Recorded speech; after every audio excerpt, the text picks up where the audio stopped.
Hi guys, so welcome back after 2 weeks of nothing.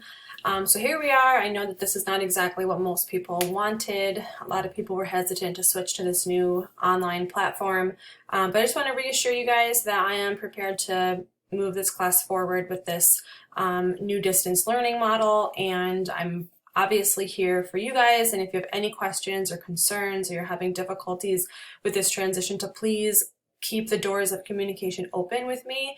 There's going to be a discussion forum that's just about asking class questions, asking for clarity on an assignment, or just kind of telling me that things maybe aren't working for you. So make sure you're open about that before things get too late, because obviously we're now halfway through the semester, we've missed an additional week, and we still have a lot of work ahead of us.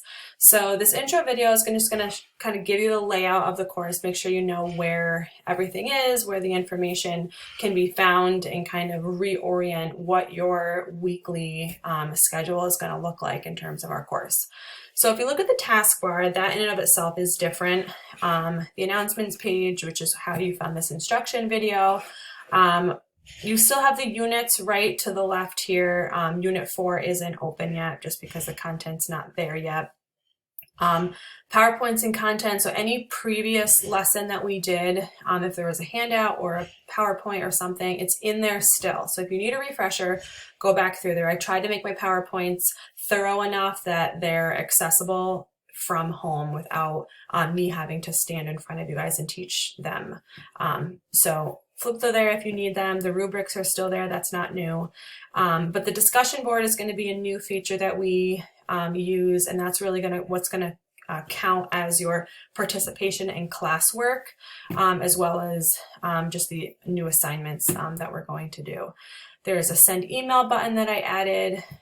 There's an Outlook button. So it's just weird through Blackboard. You can send email like to everybody, to just me, to just students, to specific students, but you can't get email directly in Blackboard. So you have to go to Outlook, but there's a link. If you click on Outlook, you're going to have to log in again, which is super annoying. But that's how you're going to check your email. Your My Grades is also in the taskbar. I thought I had put this link in there before for you guys, but clearly did not. So it's up there for you now. And really what I want to focus on right now is, again, how you're going to access the assignments for the week. So to try to keep it similar to what you're used to, you're going to click into Unit 3, Persuasive Research. That's obviously the unit that we're in right now. The assignment details, that was in here before the break, before all the craziness. But what I'm going to do is add a folder for each week. So the week we're in now is online week 1. I almost feel like we're starting over, so it made sense to me to call it that instead of, picking up where we left off week 7, which we really are. Because it's so different, I thought that would kind of help clarify things. So again, I'm going to add weeks as I build the content in that unit. When we move on to Unit 4, which is the resume and cover letter, I'll have a new taskbar button here with a whole new list of weeks. So that's how we're going to stay organized.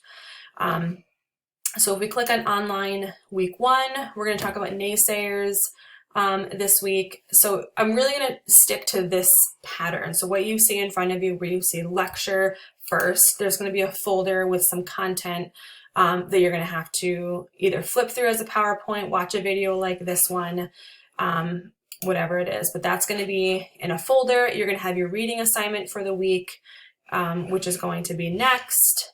Below that, if there's an assignment, it's going to be right in there. So this week I want us to submit 1 paragraph for your research essay. I don't know where you guys are in this process. I don't know if people have been working on this over the extended break. I'm going to assume not, which is fine.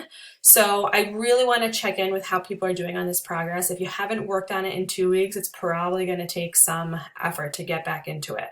But we're going to submit 1 paragraph to me. This is not something that peers are seeing unless that was something you're interested in, I could change that. But I just want to check in and see how people are doing with one paragraph. Now, I want to make sure you realize that paragraph 1 is not your introduction. Introduction is a different thing, and as I've said before, I recommend writing that last. So I'm not looking for an introduction. I'm looking for like body paragraph 1. It doesn't have to be your first body paragraph by the time you get to the final draft phase of the process, but what's one paragraph you feel like you can flush out? What's one reason that you feel the way you feel about your issue, whatever it is. So it should be about a half a page, 3/4 page. You probably don't want a full page paragraph, and you probably don't want anything less than a half a page. So stick with that half to 3/4 page.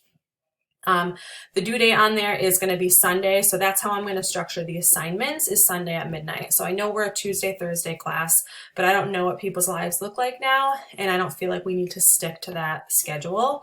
I'm going to do my best to be available during our regular scheduled class periods to be on Blackboard to answer questions that people have, but I don't need things to be submitted on Tuesdays and Thursdays.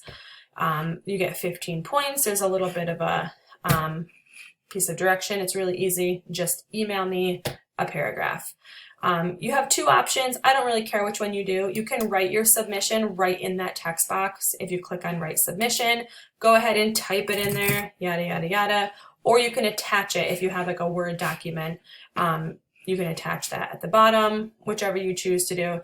Just be careful. So you'll see that this box was closed before I hit write submission. Be careful you're not texting in this comments, because it's going to cut you off at some point. So if you're going to write your paragraph in this text box, you want to make sure it's in the right spot. So, and then when you're done with that, you're going to hit submit. I'm going to hit cancel because I have nothing to submit. So that's the assignment for the week. Besides the reading that we're going to do, in which we hear a couple of different perspectives on free speech, specifically on college campuses, which is something that I've mentioned in class, but I thought it'd be interesting to hear from 2 other people where they stand on this really important issue. And it's nice because it's going to just exemplify what we've been talking about already. How do you engage in these important topics? How do you embed your own argument within the broader conversation, and who else is out there and who else is saying what? So we're going to read those and we're going to talk about them. So each week we're going to have at least 1 discussion. There might be 2, but we have 2 class periods a week that we're trying to make up for. So I think it's worthwhile to do 2. I won't do them for the sake of doing them. Trust me, I don't want to grade them if I don't have to, but oftentimes there is going to be justification for having more than 1 discussion. So the first one is you're going to be your response to those essays on free speech.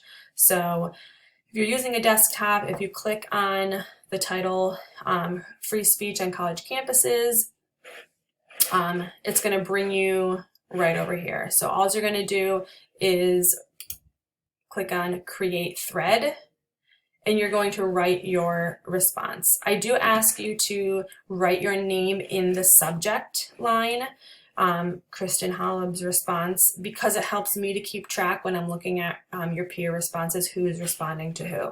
And the same thing, I don't recommend attaching it. It's just a lot more smooth when you can text it right into the message, and you'll hit submit.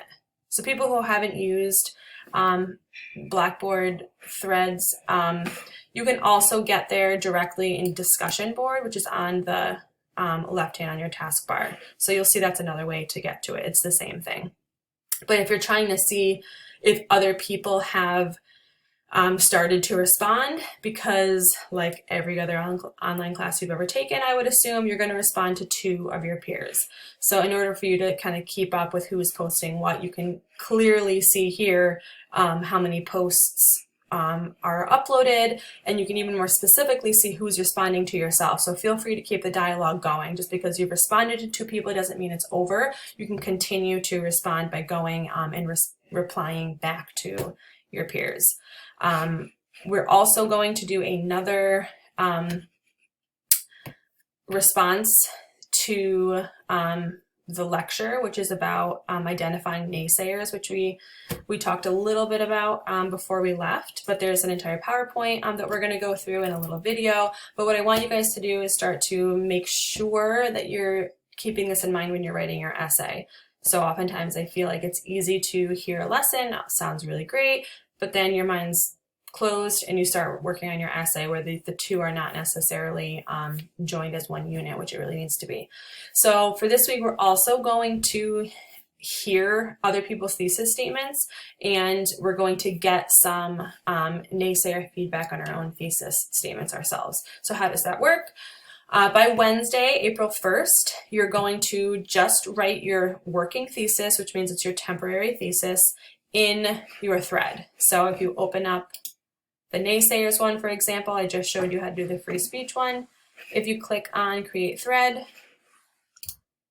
all you have to write there is your thesis statement. So then what you're going to do is, as you see other people starting to post, you're going to add the naysayers to them. So you're going to receive feedback on your own thesis statement, what kind of naysayers you can anticipate, and you're also going to do that for 2 other people. So if you can point out the holes in their argument, whether that's a complication because it's too expensive, if there's a certain group of people you anticipate would disagree with them, is it parents, is it liberals, who is it, and why would they disagree with you? We're going to kind of help each other brainstorm in that manner.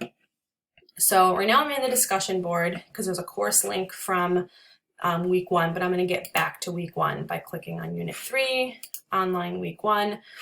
So I went over to the discussion board, but I put a link in here as well, and you can get there either way. It's bringing you to the same place.